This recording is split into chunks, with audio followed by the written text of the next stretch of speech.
Thanks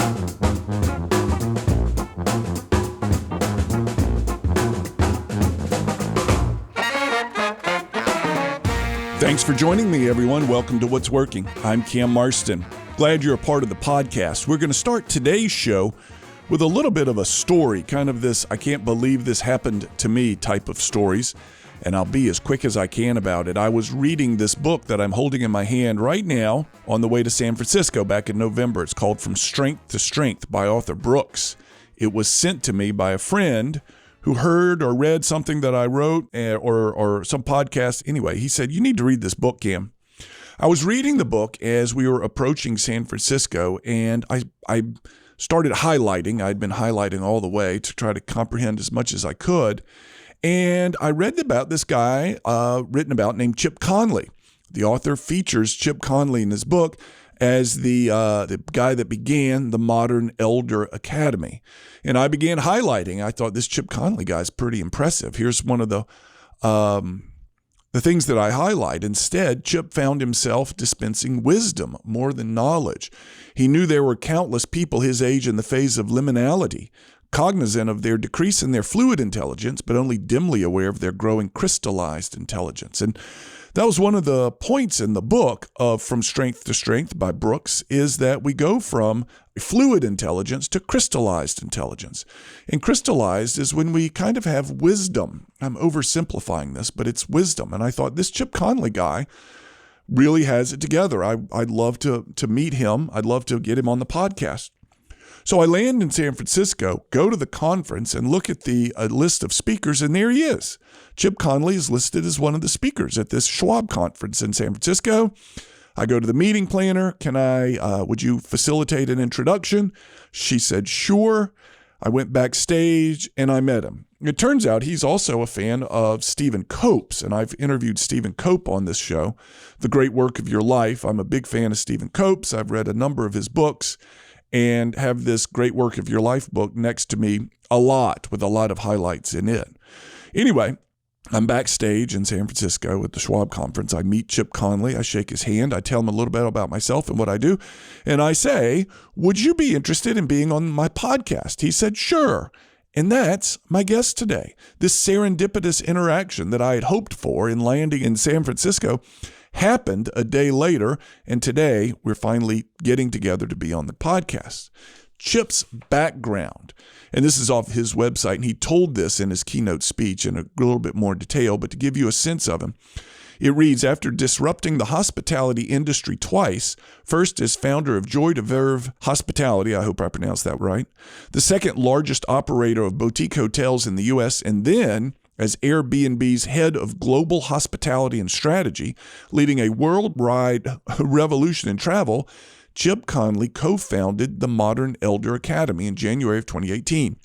Inspired by his experience of intergenerational mentoring as a modern elder at Airbnb, where his guidance was instrumental to the company's extraordinary transformation from a fast-growing startup to the world's most valuable hospitality brand, Modern Elder Academy is the world's first midlife wisdom school. He's written 7 books. The one that I think is most relevant to us today is called Wisdom at Work. And Chip talks about the transition from being in, let's say, the young part of your career to the elder part of your career. And I know the listeners to this podcast are much like me. You're in your late 40s, 50s, and you're wondering how you're going to stay curious and engaged for the rest of your career. You got to bind another 10 years of work and you want to like it. What are you going to do? And that's the conversation with Chip today.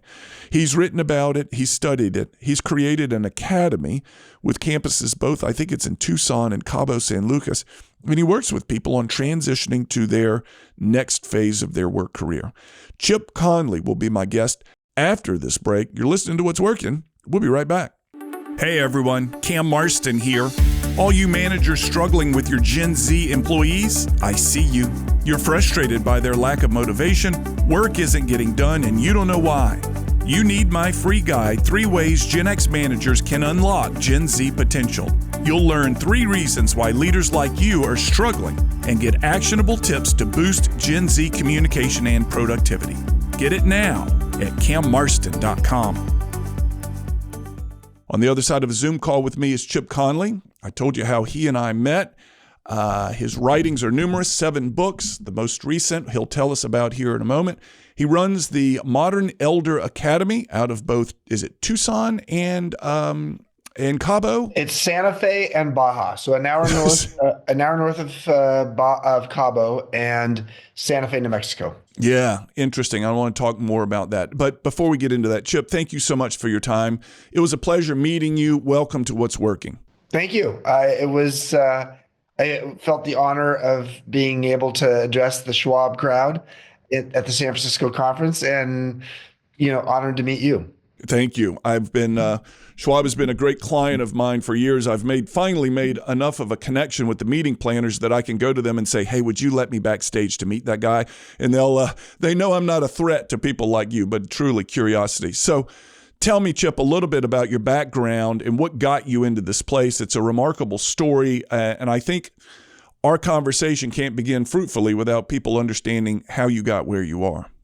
Yeah, so I went to Stanford undergrad, went to Stanford Business School, graduated at a very young age with a Stanford MBA at 23, went to work for a real estate developer in San Francisco for a couple of years. And then at the ripe old age of 26, I decided to start one of the world's first boutique hotel companies. And this was the mid-1980s. Boutique hotels were just getting off the ground and becoming a disruptor in the hotel industry. And I started a company called Joie de Vivre. It means joy of life in French. And over the course of the next 24 years, I created with my team 52 boutique hotels around the state of California, each with its own name. Joie de Vivre was the umbrella brand. Yeah. And I loved it till I hated it. 24 years is a long time. And starting with one little motel in the Tenderloin of San Francisco and growing to 52 hotels around the state and becoming the second largest boutique hotelier in the world, in the U.S. The thing that was challenging for me is, the hotel industry is very cyclical, and we had in the first decade of this century, both 9/11 and the .com bust at the same time, Yeah. as well as a few years later, the Great Recession. And that first downturn, I survived. We did actually quite well.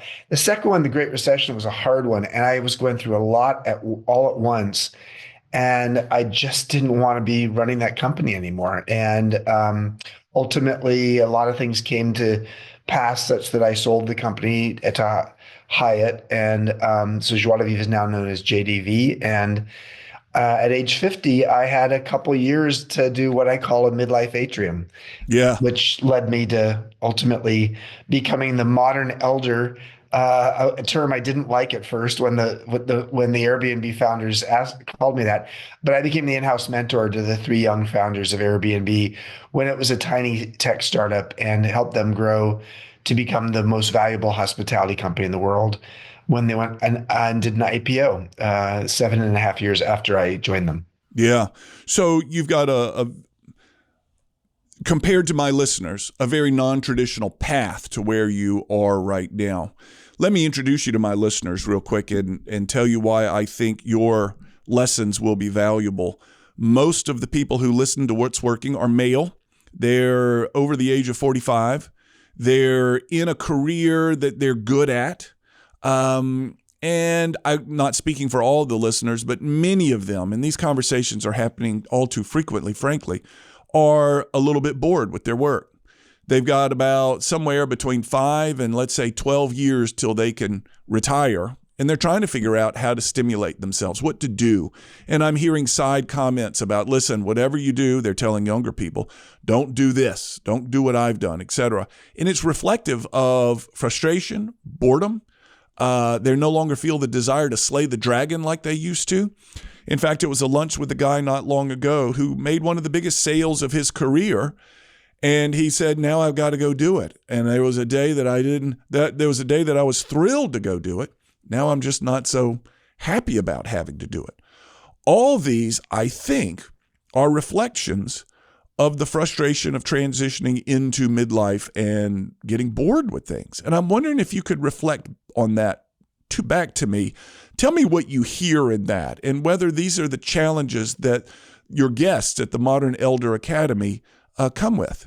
Yeah, the average age of the person who comes to MEA is 54, so it's sort of solidly midlife. Midlife is many sociologists now say midlife lasts from 35 to 75, so it's a long marathon. And what's happening for people often for many it starts in their late 40s. Is the following: is that there's a sense that you're befuddled and bored, feeling a little uninspired, a little bit maybe disappointed, even disillusioned. There were, in your teens and your 20s and your 30s, you had these dreams and you wanted to pursue those dreams. And in the pursuit of those dreams, you jumped on the treadmill and you're running as fast as you can to keep up. And you've maybe had some successes along the way, and maybe some things that didn't turn out the way that you wanted them to. But Brené Brown, the famous sociologist, says that what's happening around age 50 is you're having a midlife unraveling. You're having to unravel a lot of the expectations and hopes you had and maybe recalibrate what is important to you.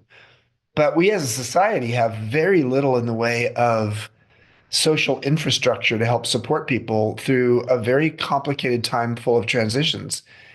And so we get that's why I created MEA, the Modern Elder Academy, because my experience was I lost 5 male friends to suicide, ages 42 to 52, during the Great Recession. 3 of them were entrepreneurs whose businesses went under, and their sense of who they were was so defined by their career and their company that they couldn't handle it. And I understand why. I mean, I, as an entrepreneur who has had a lot of my self-esteem come from my companies that I've started and run, I get how much those identities define us. So the thing that we're missing is we're missing programs that help people to understand that many of the transitions that we're going through, some of them evident and external, like empty nest or parents passing away or divorce, or for women, menopause, they're external. I mean, we're going through them, but a lot of them are internal too.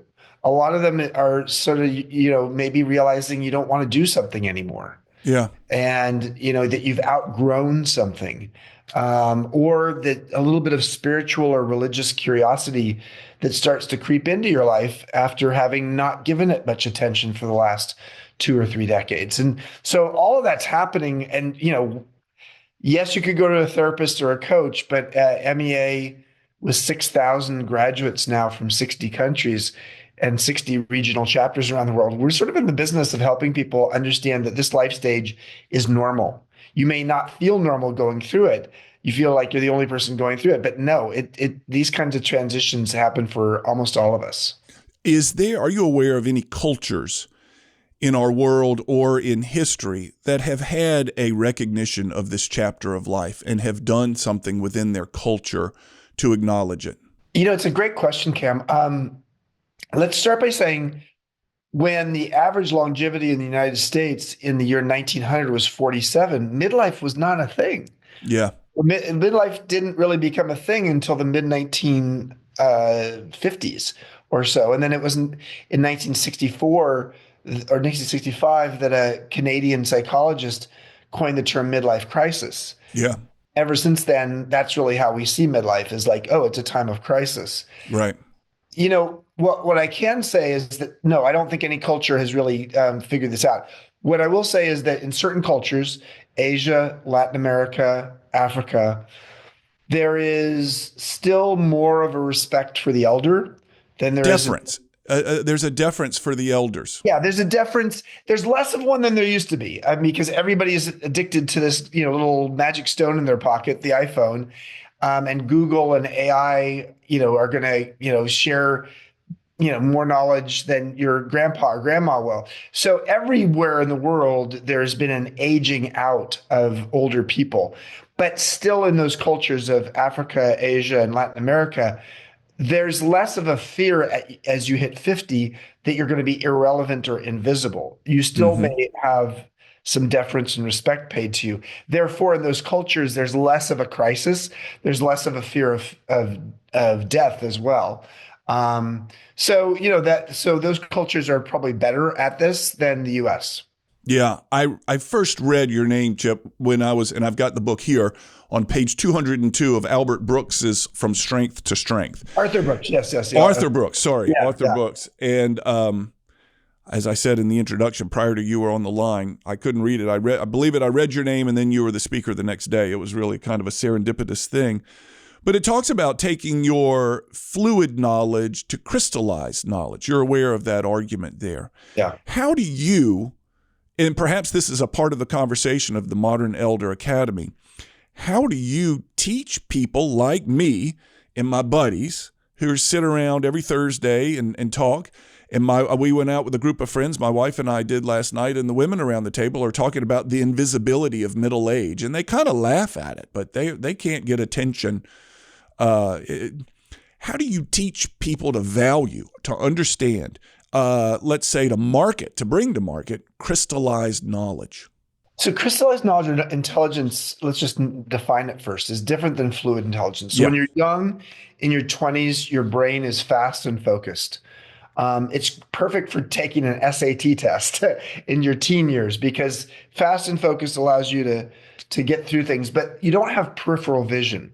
Not very good at synthesizing things, not very good at actually utilizing both left brain and right brain. And so crystallized intelligence is the quality of being able to synthesize things and see the connect the dots, see the big picture. And it's something we get better at as we get older. You could also call it wisdom and intuition as well. And so, when I joined Airbnb, one of the most important things they needed to see was like, wow, Chip looks at things differently than the rest of us.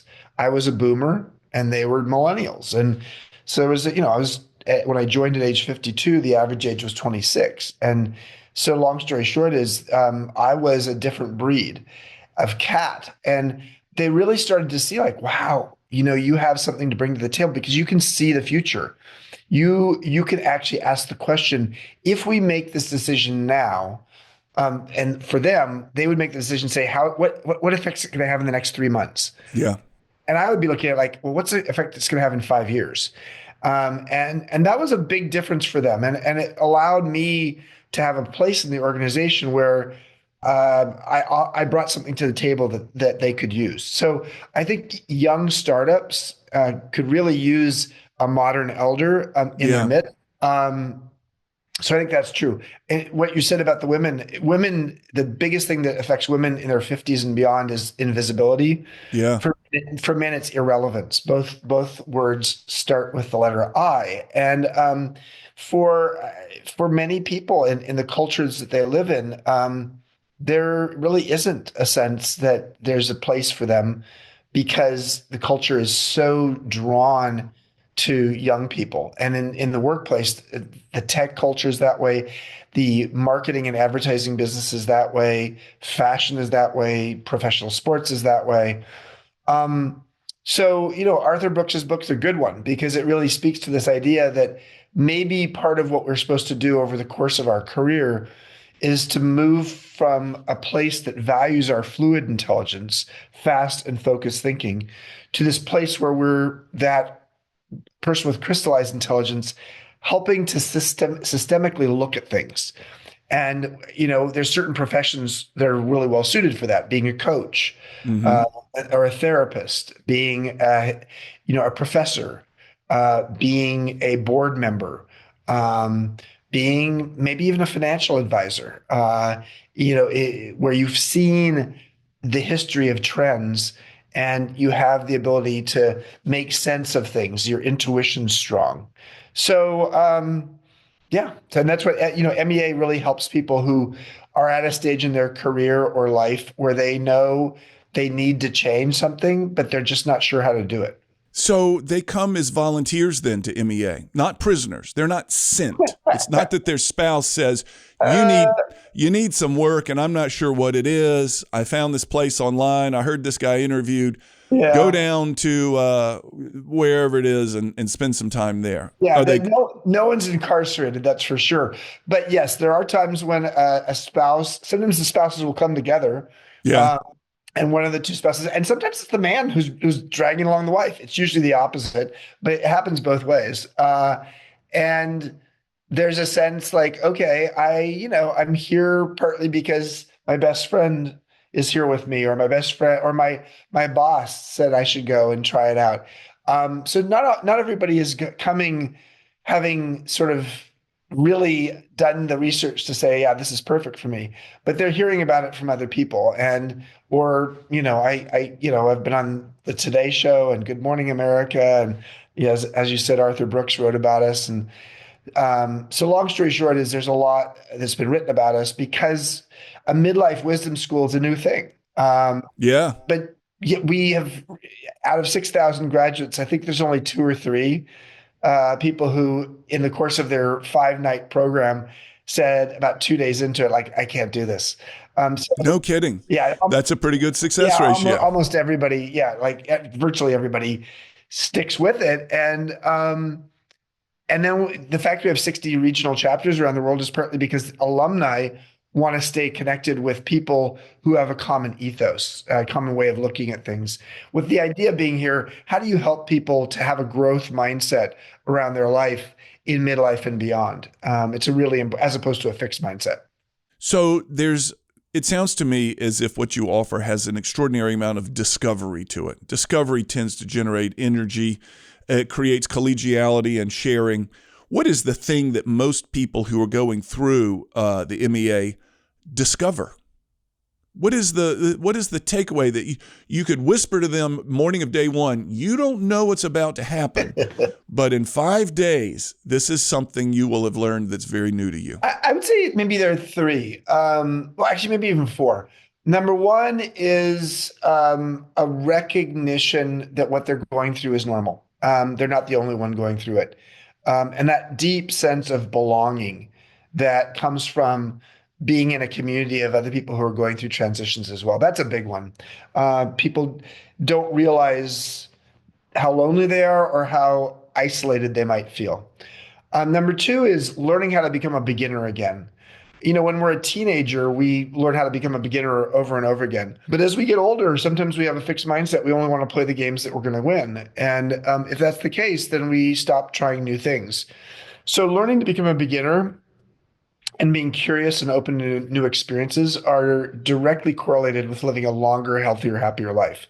The Blue Zones folks, Dan Buettner and his organization and his books we're partners with them. And, having a sense of curiosity and openness to new experience is a very important part of living a good long life. Is there an exercise you use to teach people how to be a beginner again, other than Oh, say yeah. you should do No, this? yeah, of course we do. But that's the secret sauce I'm not going to talk about. You're not going to give me that. You can, I've got to fill some content in an well, upcoming workshop, and I was hoping for a cheapie. No, well, here's a cheapie. Actually, you can read a lot about this in my book, Learning to Love Midlife: 12 Reasons Why Life Gets Better with Age, or on my daily blog, which is on the MEA website, which is called the blog is called Wisdom Well, and the MEA website is meawisdom.com. I'll put all these links in the podcast notes, everybody. Yeah, Please continue. Here's one. 10 years from now, Cam, what will you regret if you don't learn it or do it now? That's a really helpful question, because my mindset when I moved to Mexico about 8 years ago, part-time, was I am too old to learn Spanish. I was 56 at the time. I was just too old, and I'm too old to learn to surf. So I had a mindset which was like, I'm too old. But when I actually packaged this idea of trying to learn to surf or Spanish in the question, 10 years from now, what will I regret if I don't learn it or do it now? It really shifted me such that I said, I'm going to be willing to try something new and become like a beginner, because I don't want to regret 10 years from now that at 66 that didn't try to surf or learn Spanish.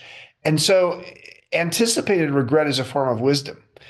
Imagining the regret you're going to have is really helpful, because it may create a catalyst for taking action. So there you go. There's your cheapie. Yeah, I appreciate it. Yeah, You asked the question, what else do people learn that's right. as a result of this? I think that learning a new narrative around the fact that midlife doesn't have to be a crisis, it can be a chrysalis. So that what we know about the caterpillar to butterfly journey is midlife is the chrysalis. It's the cocoon. And interestingly, chrysalis rhymes with crisis, or sounds a lot like it at least. And it really describes, I think, what happens in midlife. Midlife is a period in which we have to sort of liquefy some of the identities we've had. We have to be in a place where we're open to making some major transformations, some of them hard. And so on the other side of that chrysalis, there's this thing called the U curve of happiness, which shows that generally speaking, after age 50, people globally get happier and happier with each decade. So instead of thinking of midlife crisis as something you suffer through and then you just, you have all you have to look forward to is disease, decrepitude, and death. What really is happening is you're going through a major transformation. It's not easy. On the other side of that, you feel more freedom. You feel, you feel a lot of things. You feel smarter, wiser, and you feel more. The wise piece is really undervalued. As you get older, you are often becoming wiser, and that's a quality that you have earned through the school of hard knocks. And so that's another thing people come to MEA and realize, my God, I have wisdom inside of me. I hadn't really seen it. But based upon the exercises that MEA takes us through, I started to realize what I have to offer the world. There's a beautiful quote from a guy named David Viscott, an author, who says, the purpose of life is to discover your gift. The work of life is to develop it, and the meaning of life is to give it away. I like to change that in language and say the purpose of life is to discover your wisdom. The work of life is to develop that wisdom, and the meaning of life is to give that wisdom away. And so that's an encapsulation of a few things that people learn that they maybe didn't expect to learn by coming to MEA or doing one of our online courses. Yeah. Imagine a corporate employee going through and learning these types of things. Is it possible for him or her to resell themselves to their employer, or do you see a lot of career changes as a result of their discovery of this midlife gift? The idea of cultivating purpose in midlife, which is a big piece of our program, can have two effects on people. Sometimes it reignites and recatalyzes an interest someone has in their existing employer, their existing job. Sometimes it means they go to their boss and say, I love this company, but I would really love over the next 3 to 5 years to shift in my career path so that I'm, moving from sales to marketing or from operations to sales. And I want the guidance. I want to stick around and do that. A lot of times employers think that their midlife employees or older employees are, the old dog that doesn't want to learn new tricks, and they're expensive and they're not willing to change. And so the more you can show up with a curiosity and a passionate engagement and a little bit of a development plan for yourself of what you really want to do, most employers are going to look at that and say like, hey, I like that. So sometimes an employer sends an employee to MEA with the idea of like, I love that you've been here 10 or 15 years. I want you to feel a reignition of like what this company's about and what you can do here. Now, sometimes people come to an MEA workshop from a career perspective at a time when they know that there's really need to change. And so they're changing their career, they're leaving their employer, et cetera. And so some employers actually, frankly, as a parting package for a long-term employee, will send them to MEA as an offboarding opportunity for them.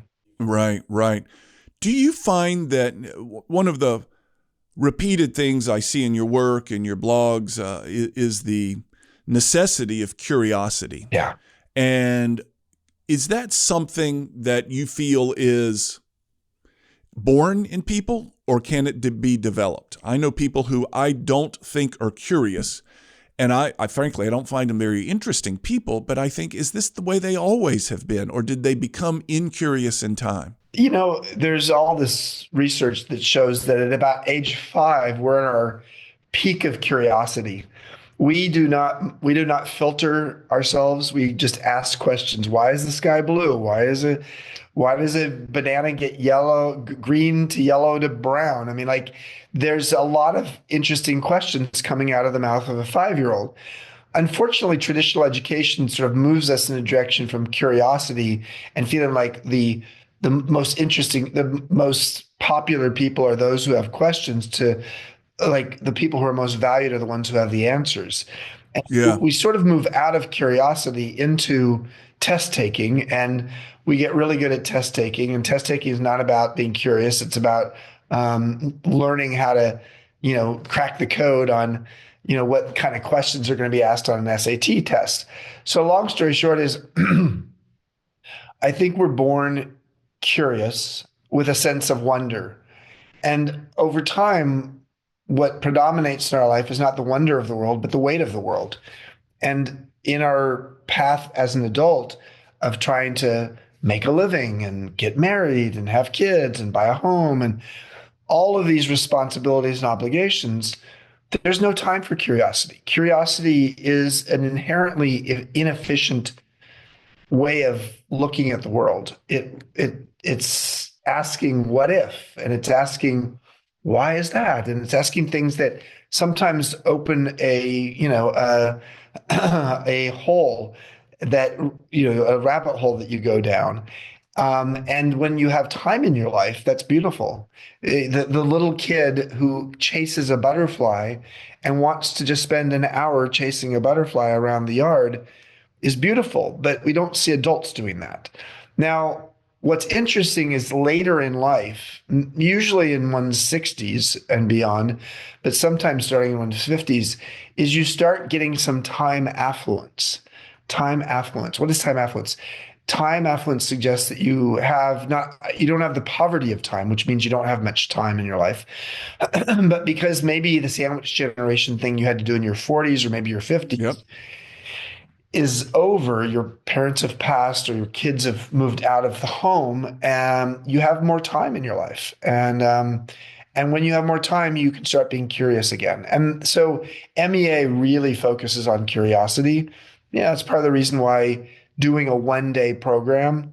Some people say, like, why did I have to come for 5 days? Why don't like? It's like, well, just doing a 1 day program often doesn't give you enough time to like shift out of the habit of how your mind's working, and Yeah. it gives you the space to reconnect with your curiosity or some of your passions that you've forgotten about.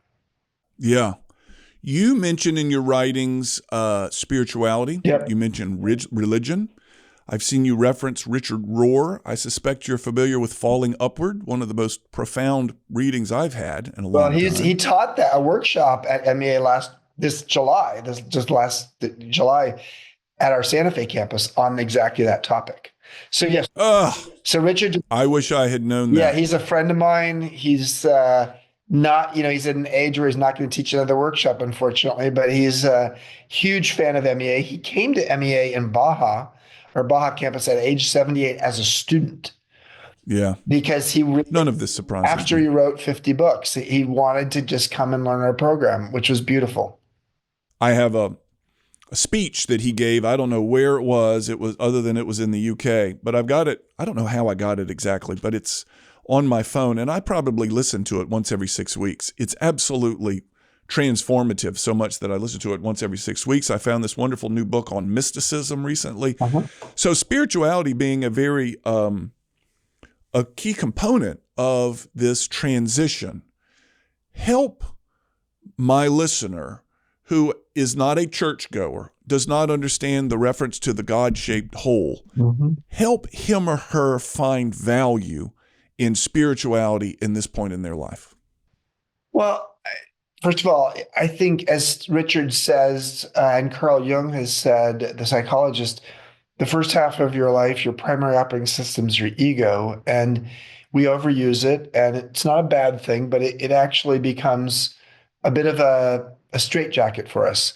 And it's around midlife that something starts to emerge in us, which is this new operating system, which they call the soul. And the soul is, guided by things beyond your brain and your ego.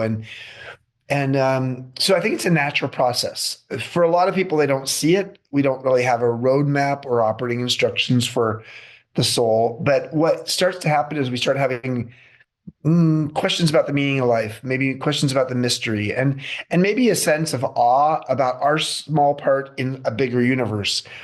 When your ego, identified, and you can be very common for you to sort of see the world revolving around you. So one of the beauties of starting to realize that there's spirituality in the world, and there are opportunities to realize that you can learn a lot from other people, and there are mysteries in life which you can study and understand. You can have faith. It actually takes some pressure off you having to be the all-knowing Wizard of Oz, Yeah. the little man behind the curtain. And there's a relief in that because it means you're one of many.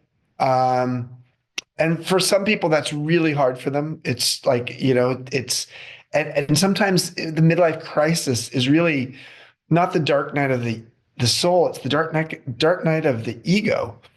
It's the process of the ego having to let go of having to be in control and having to be on center stage all the time. And so, yes, for people, I think it's a natural process. I think for people who have a really hard time with it. So if someone's atheist or agnostic, especially atheist, there's like, okay, you have a belief system. You have faith in certain things as an atheist. So what is it that you have faith in? You have faith in nature. Great. Nature's bigger than you.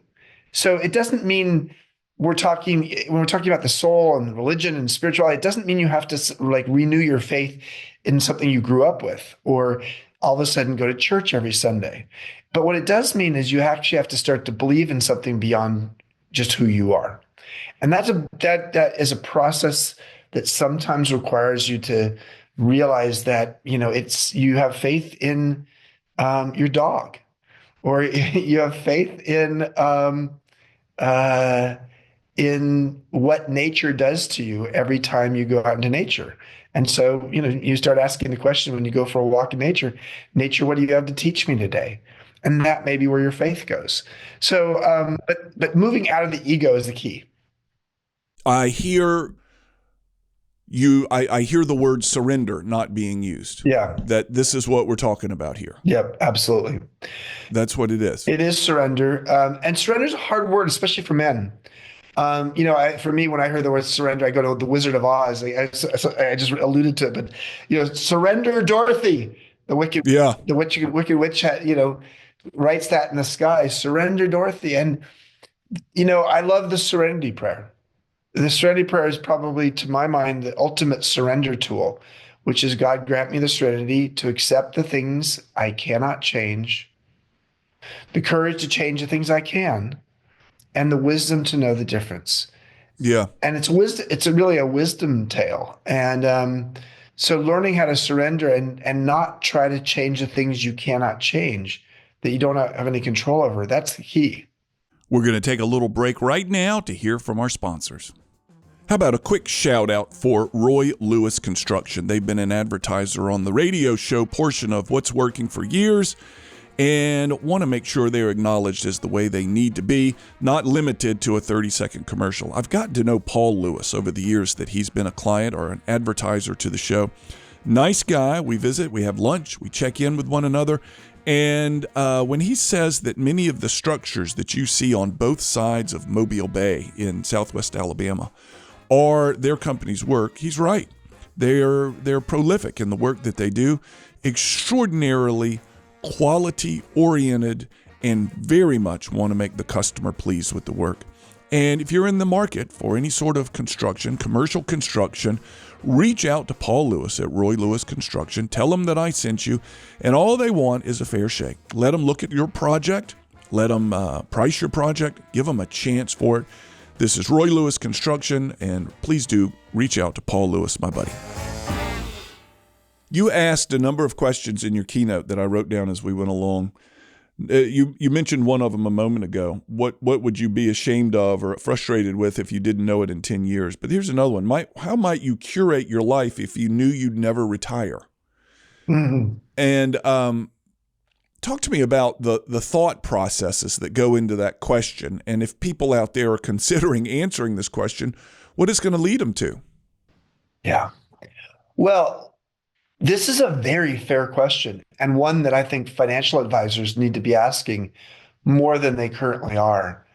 Um, we live in an era in which the percentage of people who are working today who think that they may continue working into their full 60s and their 70s is 5 times higher than it was 10 or 20 years ago.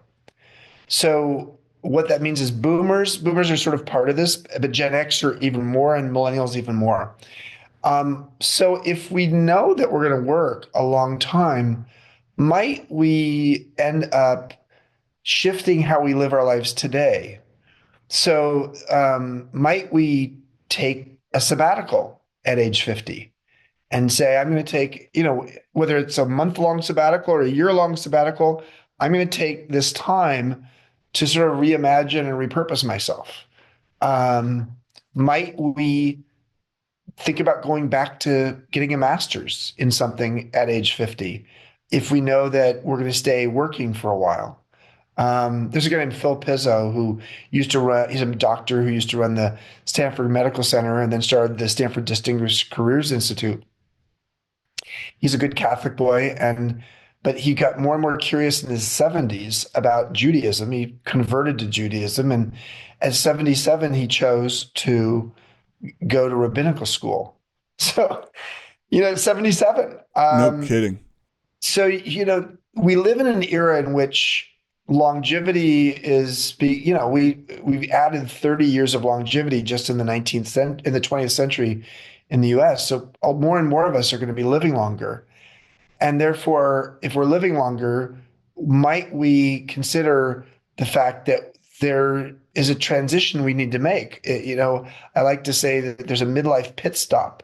If you're driving your car and you're running on empty at age 50, you need to refill the car.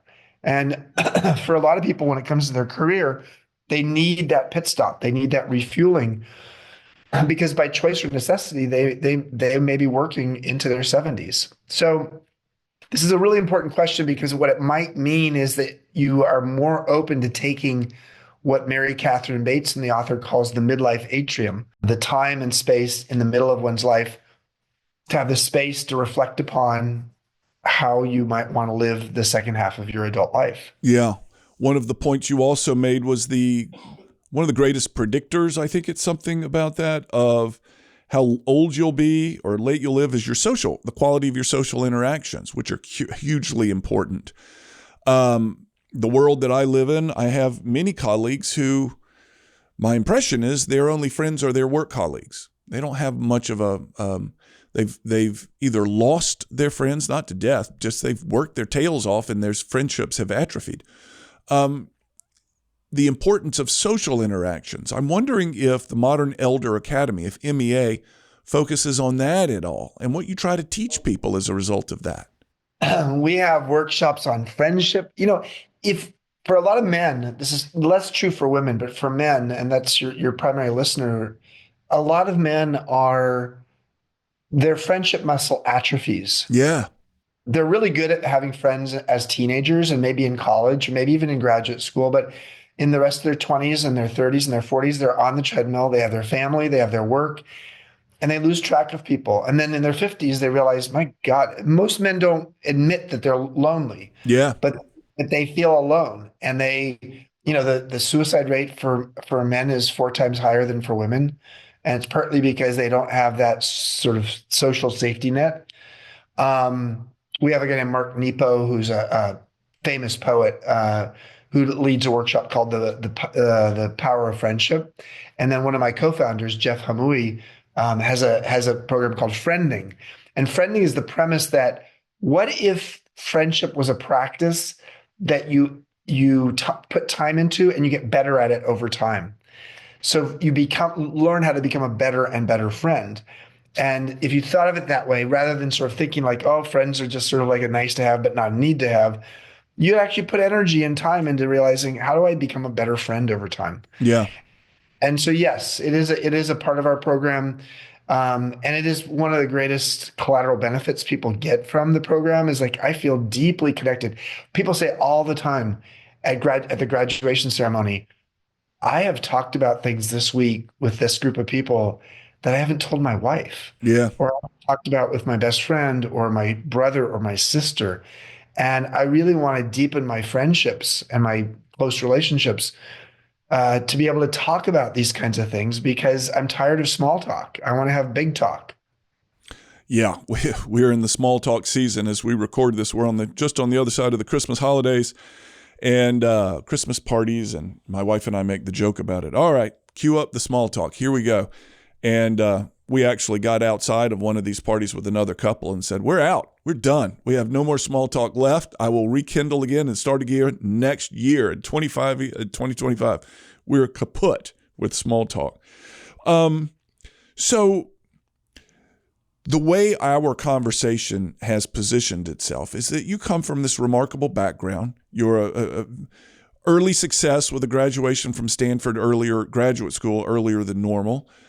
Sold your hotel business, was recruited by Airbnb to help them. I mean, you've got this trajectory that many people in the business world envy when they hear you talk about it. You're a humble guy, you're a nice guy. But I can't imagine that some of the lessons that you teach at the Modern Elder Academy are things that you might kind of bonk yourself on the side of the head and say, I wish I had known that when I was 25. Or boy, I come here as the expert, but the truth is I made some grave mistakes along the way. And I wonder if in the process of, what is the Zen saying? If you know it, if you want to know it, learn to teach it, Yeah. something like that. If in the process of teaching these lessons and gathering these lessons from so many other experts, you don't look back at your own life and say, you know what? I wish I had known this at 25. What are those Just lessons? anybody who doesn't have regret along the way, I'm not talking about wallowing in regret. Wallowing in regret is not helpful, but not seeing things you could have done differently, it means that you're not learning your lessons about wisdom. I mean, our painful life lessons are the raw material for our future wisdom. The mistakes we made and learned from the school of hard knocks make us wiser. I started an exercise when I was 28, Cam, a couple years into being CEO of this boutique hotel company, because I thought at age 26 I knew it all. At age 28, I realized how little I knew. And I started a practice that I highly recommend people do, which is I took now you can do it with a Google Doc, but I took a diary someone had given me. I'd never written in it. And I wrote on the cover of it my wisdom book. And I started a practice of every weekend spending 20 to 30 minutes just writing a bullet set of bullet points of what I learned that week. And by doing that, it helped me to make sense of the lessons of the week and how those lessons would serve me in the future. So I now do that with leadership teams, with my leadership team at Airbnb, at Joie de Vivre, and as well as other companies. I help them say, like, once a quarter, bring your leadership team together, have everybody on the team say, here's my biggest lesson of the quarter. Interesting. Because by talking about your lesson, not only are you showing authenticity and a growth mindset to say, I am learning all the time. I'm not perfect. I make mistakes. And from my mistakes, I have the fertilizer that helps my wisdom to sprout. And by having a leadership team do that, they are also learning from each other. Wisdom is not taught, it's shared.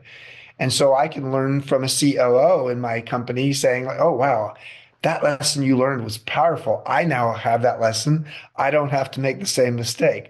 So yes, I am someone who's made tons of mistakes in my life, and I've documented them for myself, and I've written about them in my books.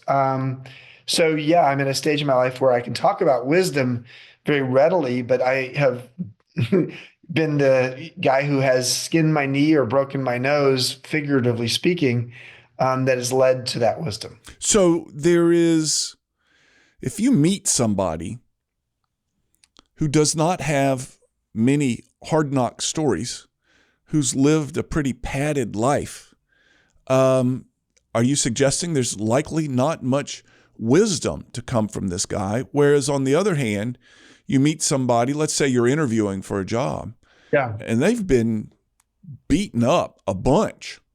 And however that looks on a resume or can come through in an interview, this person that's been beaten up a bunch may have a lot of failures in their background, but bring more wisdom. Is there a way to sift through those two scenarios? Yeah. I mean, if I were to sift through those, let's say I was interviewing two candidates and they're the candidates you just described. What I'd want to understand a little bit more on the person who's had a very uh, charmed life, where Charmed is things a good word. Yeah. charmed life, things have gone well for them, etc., is I would really delve deep into what faults they've had along the way, what mistakes they've made, what lessons they've had, uh, to make sure that it hasn't just been charmed, because not everybody has that magic to have the charm last their lifetime. And if someone sort of says, here's some of my lessons along the way, it may look charmed on the outside, but let me tell you about some of my lessons, then I'm impressed. Yeah. Might hire that person. Similarly, if someone has had a tough career path or tough life path with some faults along the way, and they're really sober about what they've learned and how it's improved who they are today and how they make decisions, that person would intrigue me as well. Yeah. I mean, it depends on what I'm looking for the person to do. In a startup kind of, entrepreneurial environment, I like people who've had failures, because that you know what to do with that. You're not the deer in the headlight. When someone has only had successes in their life and all of a sudden they're faced with failure, do they go running for the hills, or do they know what to do? How to actually have the grit to sit through a very difficult situation. So long story short is, I think there's a lot of variables here, but I think I like a person who can make sense of their faults. In the wisdom research that's been done in academia shows that often there are 70-year-olds who are not as wise as a 30-year-old, and it's partly because the 30-year-old's been really good about metabolizing their life experience Yeah. and being able to distill the lessons from it, and the 70-year-old did not. What does this mean for me as a parent? It means, like, what if you and your family once a season sat down and had a dinner and said, like, each of you said, what was your biggest lesson of this last 3 months? And you let everybody sort of go through a process of talking about that and having the comfort, and you as the father having to be the role model for saying, yeah, you're still learning things as well. Yeah. Really a critical part of it. A lot of times when kids feel like their parents want them to be always successful, they want to sort of put under the rug the failures or the anxieties or the lack of confidence. And it's really important for a person to be able to, like, make sense of that. Yeah. I